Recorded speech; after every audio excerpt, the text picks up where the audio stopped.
Welcome back to another technical deep dive here in the debug zone. Today, we're tackling a big question and breaking it down with insights from other users. Hopefully this clears up some misconceptions and helps you get the answer you need.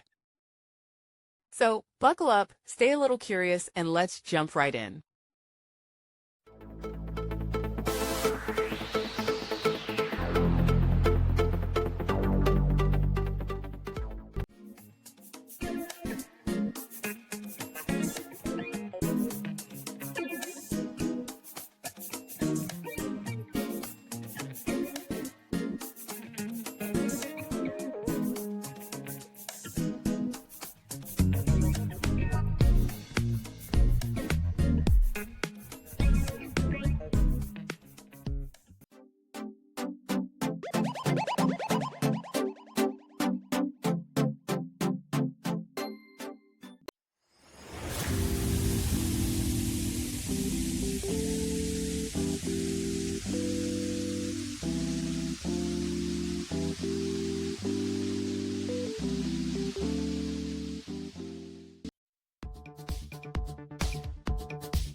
And that's a wrap.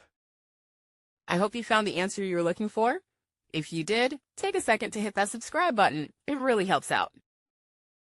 And let me know in the comments which solution worked best for you. See you next time in the debug zone.